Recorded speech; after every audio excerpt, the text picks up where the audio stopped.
ನಮಸ್ತೆ ಎಲ್ಲರಿಗೂ. ಇವತ್ತು ನಾನು ಚಿಕನ್ ವಡೆ ಮಾಡ್ತಾ ಇದ್ದೀನಿ.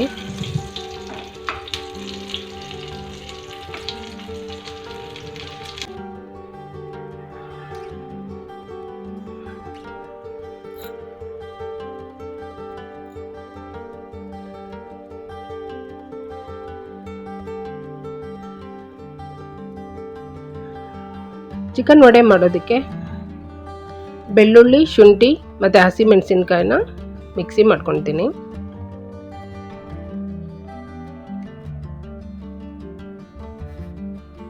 ನೋಡಿ, ಈ ಥರ ತರತರಿಯಾಗಿದ್ರೂ ನಡೆಯುತ್ತೆ.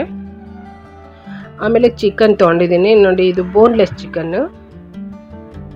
ಚೆನ್ನಾಗಿ 2-3 ಸಲ ಚೆನ್ನಾಗಿ ತೊಳೆದಿಟ್ಟಿದ್ದೀನಿ. ಚಿಕನ್ ಕೂಡ ನಾನು ಮಿಕ್ಸಿ ಮಾಡ್ಕೊತೀನಿ.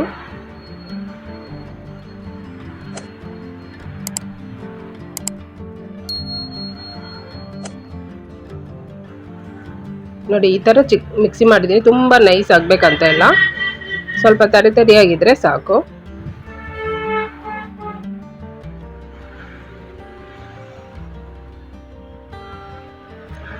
ಚಿಕನ್ನ ನಾನು ಒಂದು ಬೌಲಿಗೆ ಹಾಕೊಳ್ತಾ ಇದ್ದೀನಿ. ಆಮೇಲೆ ಇದು ರುಬ್ಕೊಂಡಿರೋಂಥ ಬೆಳ್ಳುಳ್ಳಿ, ಶುಂಠಿ ಮತ್ತು ಹಸಿಮೆಣಸಿನ್ಕಾಯಿ ರುಬ್ಬಿರೋ ಅಂಥದ್ದು ಇದಕ್ಕೆ ಹಾಕ್ತಾ ಇದ್ದೀನಿ ಚಿಕನ್ ಜೊತೆಗೆ.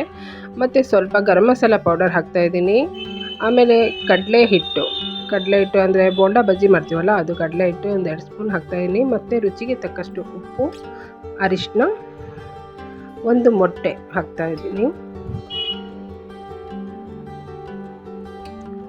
ಚಿಕ್ಕದಾಗಿ ಹೆಚ್ಕೊಂಡಿರೋಂಥ ಈರುಳ್ಳಿ,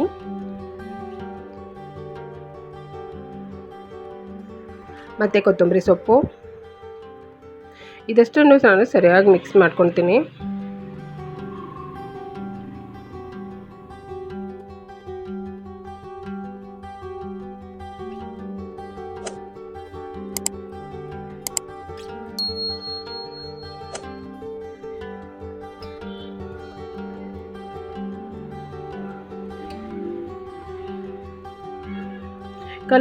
ಕಲಸಿ ಆದಮೇಲೆ ಇದು ತುಂಬ ಗಟ್ಟಿ ಇರೋದಿಲ್ಲ, ತುಂಬ ಸಾಫ್ಟಾಗಿಯೇ ಇರುತ್ತೆ.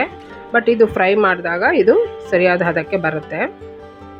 ಇಷ್ಟು ಸಾಫ್ಟಾಗಿದೆ ಅಂತ ಅಂದ್ಕೋಬೇಡಿ. ಆಮೇಲೆ ನೋಡಿ, ಒಂದು ಪ್ಯಾನ್ಗೆ ನಾನು ಎಣ್ಣೆ ಹಾಕಿ, ಎಣ್ಣೆ ಬಿಸಿ ಆದಮೇಲೆ ಈ ರೀತಿ ಕೈಗೆ ಎಣ್ಣೆ ಹಚ್ಕೊಂಡ್ಬಿಟ್ಟು ಈ ರೀತಿ ವಡೆ ಮಾಡಿ ಶಾಲೋ ಫ್ರೈ ಮಾಡ್ತೀನಿ ನಾನು, ಡೀಪ್ ಫ್ರೈ ಮಾಡೋದು ಬೇಡ. ಮತ್ತು ಇದು ಬೇಗ ಬೇಯುತ್ತೆ, ಮೀಡಿಯಮ್ ಫ್ಲೇಮಲ್ಲೇ ಮಾಡಿ. ಈ ರೀತಿ ನಾನು ಅಷ್ಟು ವಡೆನೂ ಮಾಡಿ ಫ್ರೈ ಮಾಡ್ತೀನಿ.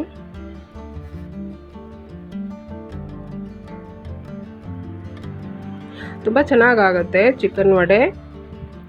ಮತ್ತು ಇದು ಜಾಸ್ತಿ ಎಣ್ಣೆ ಕೂಡ ಎಳೆಯೋದಿಲ್ಲ, ತುಂಬ ಕಮ್ಮಿ ಎಣ್ಣೆ ಸಾಕಾಗತ್ತೆ.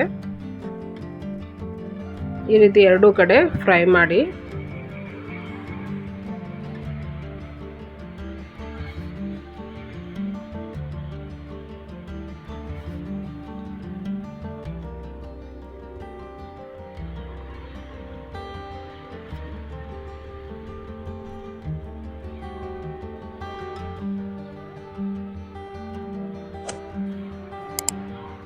ನೋಡಿ, ಈಗ ಆಗಿದೆ.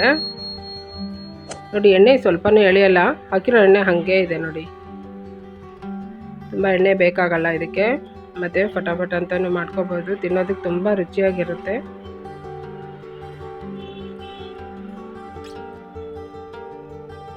ಈಗ ಇದು ರೆಡಿ ಇದೆ.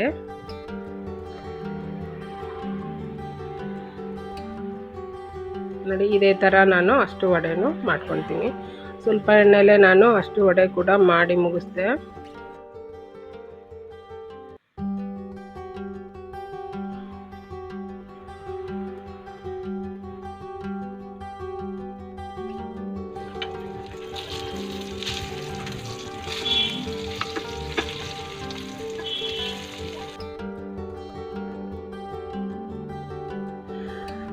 ನನ್ನ ವಿಡಿಯೋ ಇಷ್ಟ ಆದರೆ ಲೈಕ್ ಮಾಡಿ, ಶೇರ್ ಮಾಡಿ, ಸಬ್ಸ್ಕ್ರೈಬ್ ಮಾಡಿ. Thank you.